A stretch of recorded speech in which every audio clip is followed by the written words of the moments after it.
ഈ കഴുതനെ സൃഷ്ടിച്ചിട്ട് കഴുതയോട് സൃഷ്ടാവ് പറഞ്ഞു, നിന്റെ പേര് കഴുതയാണ്, നിനക്ക് ലോകത്ത് പണി മറ്റുള്ളവർക്ക് വേണ്ടി ഭാരം വഹിച്ചുകൊണ്ട് ജീവിക്കുക, മറ്റുള്ളവർക്ക് വേണ്ടി ജീവിക്കുക. നിന്റെ സുഖത്തിന് പ്രസക്തി ഇല്ല, കൂലി കിട്ടൂല, ഭക്ഷണം കിട്ടൂല, ഉപദ്രവങ്ങളും അടിയും ചവിട്ടും കുത്തും ഒക്കെ കിട്ടും, പൊയ്ക്കോ പറഞ്ഞു. നിനക്ക് 30 കൊല്ലത്തെ ആയുസ്സുണ്ട് പറഞ്ഞു.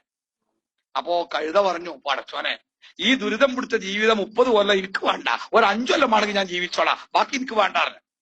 5 കൊല്ലം കഴുത കൊടുത്തു. രണ്ടാമത് സൃഷ്ടിച്ചത് നായനെയാണ്. നായനോട് പറഞ്ഞത്, നായെ നിന്റെ പണി കാവലാണ്, വെയിലത്തും മഴയത്തും കാവലിക്കണം, തണുപ്പത്തും ചൂടത്തും കാവലിക്കണം, ആളുണ്ടാകുമ്പോഴും ഇല്ലാത്തപ്പോഴും നിൽക്കണം, ചോറ് ചിലപ്പോ കിട്ടും കിട്ടൂല, ഏറ് കിട്ടും തെറി കിട്ടും, നിന്റെ സുഖം ആരും നോക്കൂല, നിന്റെ ജോലി ഇതാണ്, നിനക്ക് 20 കൊല്ലത്തെ ആയുസ്.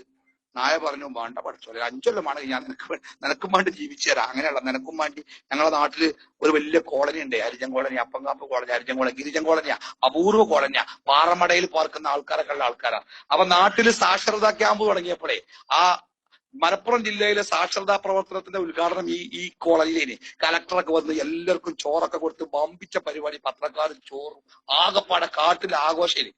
ആ കോളനിയിലെ ഇൻസ്ട്രക്ടറായിട്ട് ഇന്നെ നിശ്ചയിച്ചു. ഞാനന്ന് NSSന്റെ വളണ്ടിയറാ. അപ്പൊ ഇന്നെയാണ് ആ കോളനിയിലെ ഇൻസ്ട്രക്ടറായി നിശ്ചയിച്ചത്. അപ്പൊ പിറ്റേന്ന് ഞാൻ ക്ലാസ് എടുക്കാൻ വേണ്ടി ബുക്കൊക്കെ എഴുതി ചെന്നപ്പോ ഒരു 10-200 ആദിവാസികൾ കുപ്പായിട്ടോ ഇടാത്തോ ഒക്കെ പോലെ നിരന്നിരിക്കണ്ടേ. ക്ലാസ് തുടങ്ങി പകുതിയായപ്പോഴങ്ങനെ പെറുവിറുപ്പ് ഇങ്ങനെ കേൾക്കണമെന്നും മനസ്സിലാണില്ല. ക്ലാസ് അന്ന് കഴിഞ്ഞു. പിറ്റേന്ന് ഞാൻ ചെന്നപ്പോ പകുതി ആൾക്കാരില്ല. പിറ്റേന്ന് ഒരൊറ്റ മനുഷ്യല്ല. എന്നെ കണ്ടപ്പോ വാതിൽ അങ്ങനെ അടഞ്ഞു, കുറെ ആൾക്കാർ കയറി ഇങ്ങനെ പോയി. ഞാൻ ഈ വിവരം, അത് 1ാമത്തെ ക്ലാസ്സും കളക്ടർ ഉദ്ഘാടനം ചെയ്ത ക്ലാസ്സും ആയതുകൊണ്ട് ഈ ക്ലാസ്സിൽ കുട്ടികളില്ലാത്ത വിവരം ഞാൻ മലപ്പുറത്ത് കളക്ടറേറ്റിൽ അറിയിച്ചു. അപ്പൊ എന്റെ കാരണം അന്വേഷിക്കാൻ വേണ്ടി പിറ്റേന്ന് ഉദ്യോഗസ്ഥന്മാർ വന്നു. ഉദ്യോഗസ്ഥന്മാരും വണ്ടിയൊക്കെ ഒക്കെ പാടെ ഇറങ്ങി വന്ന് എന്നിട്ട് ഓരോട് ചോദിച്ചു, എന്താണ് ക്ലാസ്സിന് വരാത്തേ? അതുപോലെ എന്താ പറഞ്ഞാ, ചോറ് തരുന്നില്ല, പൈസയും തരുന്നില്ല, വെറുതെ പഠിച്ചു തരാൻ ഞങ്ങളെ കിട്ടൂല പറഞ്ഞ. എങ്ങനെയുണ്ട്? ചോറുമില്ല, പൈസ ഇല്ല, വെറുതെ പഠിച്ചു തരാൻ അവളെ കിട്ടൂല. അതേമാതിരിക്ക് ഇത് ഞാനൊരു 5 കൊല്ലം നിനക്ക് ജീവിച്ചു തരാം, ബാക്കി എനിക്ക് വേണ്ടാണ്. നായ ബാക്കി ഒഴിവാക്കി.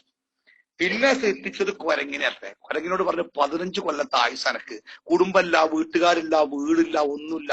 മഴ പെയ്യുമ്പോ ഏതെങ്കിലും ഇലച്ചാർത്തുകൾക്ക് കീഴങ്ങനെ ഇരുന്നോണ്ടി, മഴ തോർന്ന പിന്നി പോകാം. അങ്ങനെ ചാടി പോകുമ്പോ കൊമ്പുന്ന് ചാട്ടം പയച്ചങ്ങാണ്ട് എവിടെയെങ്കിലും മരിക്കും, അതുള്ളൂ എന്റെ ജീവിതം, പോയിക്കോ പറഞ്ഞു. അപ്പൊ കുരങ്ങ് പറഞ്ഞു, ഒക്കെപ്പാടെ എനിക്ക് വേണ്ട, 5 കൊല്ലമാണെങ്കിൽ മതി, ബാക്കി എനിക്ക് വേണ്ട. 4ാമതായിട്ട് മനുഷ്യനെ സൃഷ്ടിച്ചു എന്നാ. മനുഷ്യനോട് പറഞ്ഞു, മനുഷ്യ നീ ലോകത്തിന്റെ രാജാവാണ്, ലോകം മുഴുവൻ അനക്കാണ്, അനക്കൊരു 25 കൊല്ലത്തെ ആയുസ് ഉണ്ട് പറഞ്ഞു. മനുഷ്യൻ പറഞ്ഞു, പടച്ചോന ഈ സുന്ദരമായ ജീവിതം 25 കൊല്ലം കൊണ്ട് എന്താക്കാനാ? എന്നാ പിടിച്ചോ, കൈതന്റെ 25 കൊണ്ടേക്ക് പറഞ്ഞു.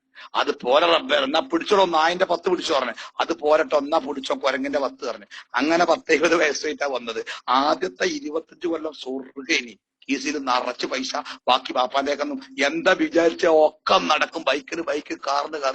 25-ാം വയസ്സിൽ വാപ്പ വിളിച്ച് പെണ്ണാണ് കെട്ടിച്ചു. അന്ന് മുതൽ പിന്നെ കഴുതന്റെ ജീവിത. പിന്നെ കുടുംബത്തിന് വേണ്ടി വലിച്ചിട്ട് എന്ത് കൊണ്ടേ കൊടുത്ത ബാപ്പ കൊടുക്കുന്നത് ആർക്കാ വേണ്ടിയേ? ആര്? മക്കള്, പെണ്ണുങ്ങളുടെ മനസ്സ്. അതുവരെ എന്താ നല്ലത് വാങ്ങിക്കണോ? അങ്ങനെ ചീത്ത മാത്രം കേട്ട് 50 വയസ്സുകാട് ഒപ്പിച്ച് കഴുതന്റെ ജീവിതം കഴിഞ്ഞ്. ഒരാളും നല്ലത് പറഞ്ഞില്ല, അവന്റെ വാപ്പ എന്താട്ടോ ചെയ്തതെന്ന് പറഞ്ഞില്ല. മക്കൾക്ക് MBBS സീറ്റ് 1 കോടി കൈക്കൂലി കൊടുത്ത് സീറ്റ് വാങ്ങിക്കൊടുത്താലും പോണന്നേ ബസ് കയറാൻ പറഞ്ഞ ആള് പറയും, ബാപ്പാക്ക് ഒരു സ്നേഹമല്ല, എല്ലാരും കാറിലാ പോണേ, ഞാൻ മാത്രം ബസ്സിലാണ്, ചെയ്തോടത്തോളൊക്കെ ബാത്തിലാവും. അങ്ങനെ തെറി കേട്ട് 50 വയസ്സായി. അപ്പൊ അതിന് കഴിഞ്ഞ് ഷുഗറും പ്രഷറൊക്കെ ആയിട്ട് മടങ്ങി നാട്ടിൽ എത്തി, കുട്ടികളൊക്കെ കെട്ടിച്ച് വലുതായി.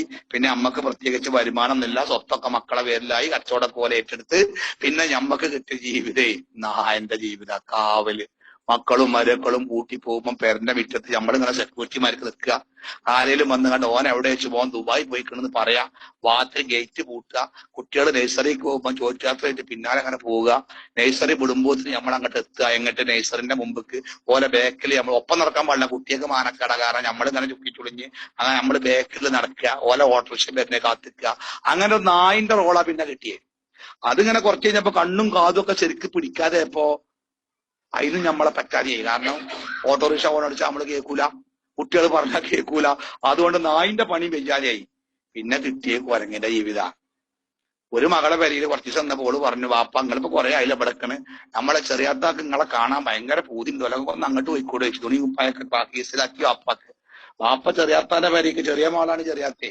അവിടെ ചെന്നപ്പണ്ട് ബാതിൽക്കല് ഗേറ്റിനെ കണ്ടപ്പോഴേ ഓടി വരാവൂല്ലോ. വാപ്പാ നിങ്ങളെ കണ്ടിട്ട് എത്ര കാലായി, ഞങ്ങളൊപ്പം ഒരു 6 മാസം പാർക്കണം എന്ന് വിചാരിച്ചു. എന്താപ്പ കാട്ടുക, ഞങ്ങളിപ്പോ ഇവിടുന്ന് പോകുകയാണോ നാളെ, എന്താപ്പ നിങ്ങൾ തൽക്കാലം വല്യാത്താനോടൊക്കെ പോയിക്കോളി, എന്നിട്ട് പിന്നെ ഇങ്ങോട്ട് വന്നോളി പറഞ്ഞു.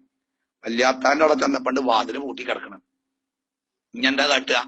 അതിലിങ്ങനെ അന്തം വിട്ട് റോട്ടിക്ക് ഇറങ്ങിയപ്പോഴാ ഏതോ കുരുത്തം കെട്ട ഒരു പയ്യണ്ട് മോട്ടോർ സൈക്കിൾ മക്കളും പറഞ്ഞു വരുന്നു. ഒരൊറ്റ തട്ട് റോട്ടിക്ക്. അവിടെ കല്യാണം കഴിഞ്ഞ്, അല്ലെങ്കിൽ നമ്മള് കുടുങ്ങിനി. എങ്ങോട്ടാ പോവുക? ആ മോട്ടോർ സൈക്കിൾ തട്ടൂടെ നമ്മള് കഴിച്ചില്ലായി.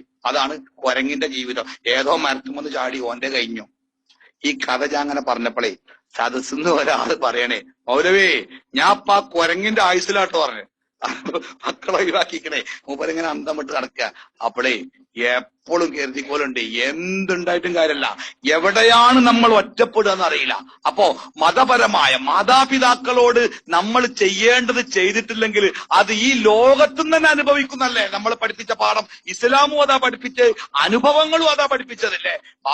വീട്ടിലെ വാപ്പ മരിച്ചു, എന്റെ വാപ്പ മരിച്ചപ്പോ മയ്യത്തൊക്കെ മറവ് ചെയ്ത് വാപ്പാന്റെ ആവശ്യമില്ലാത്ത സാധനമൊക്കെ ഒഴിവാക്കി തെങ്ങിനോട്ട് കൊണ്ടുപോയിട്ട്, തുണി കുപ്പായം പായതൊക്കെ. അങ്ങനെ വരുമ്പോണ്ട് എന്റെ കുട്ടി, ചെറിയ കുട്ടി, ഈ ബാപ്പാന്റെ ഒഴിവാക്കിയ വേസ്റ്റിൽ ഇങ്ങനെ തപ്പുണ്ട്. അപ്പൊ ഞാനവിടെ പോയിരുന്നു, എന്താ മോനെ? അപ്പോ മകൻ ഇങ്ങനെ തെരയന്നെ. അവസാനം ബാപ്പാക്ക് കഞ്ഞി ഒട്ടിയിട്ട് ഒരു തെളിഞ്ഞ അലുമിനിയ പാത്രം ഉണ്ട്, അത് കുട്ടി എടുത്തു. അപ്പം ബാപ്പ ചോദിക്കണേ, എനിക്ക് വല്യപ്പാനോട് അത്ര ഇഷ്ടേനി, എന്തിനാ ഈ പാത്രം എടുത്ത്? മകൻ പറഞ്ഞു, ഇഷ്ടായിട്ടൊന്നല്ല, ബാപ്പാക്ക് നിങ്ങൾ കഞ്ഞി കൊടുത്ത് തീരല്ലേനോ, നിങ്ങൾക്ക് വയസ്സാവുമ്പോ ഞങ്ങൾക്ക് ഇതേപോലത്തെ നെളിങ്ങിയ പാത്രത്തിൽ കഞ്ഞി തരാൻ എനിക്ക് കൊടുത്ത പാത്രം കിട്ടുക, അതുകൊണ്ട് നിങ്ങൾക്ക് കഞ്ഞി തരാൻ വേണ്ടി ഞാൻ പാത്രക്കുന്നാ പറഞ്ഞേ. അതായത് കൊടുത്തത് ഇവിടെ തന്നെ കിട്ടും. ഈ ലോകത്ത് തന്നെ അള്ളാഹുവിന്റെ ശിക്ഷ കിട്ടുന്ന തെറ്റുകളിൽ ഒന്നാണ് മാതാപിതാക്കളോടുള്ള നമ്മുടെ പെരുമാറ്റത്തിലെ വൈകല്യമെന്ന് ഇസ്ലാം മതം കൃത്യമായി പഠിപ്പിക്കുന്നുണ്ട്. സ്വന്തം സുഖത്തിന് വേണ്ടി മാതാപിതാക്കളെ വലിച്ചെറിഞ്ഞ് ഇറങ്ങിപ്പോരുമ്പോ നമ്മുടെ ജീവിതത്തിലും ഈ ഒരു രംഗം അനുഭവിച്ച് തീർക്കാനുണ്ട് എന്ന് മറക്കരുത്.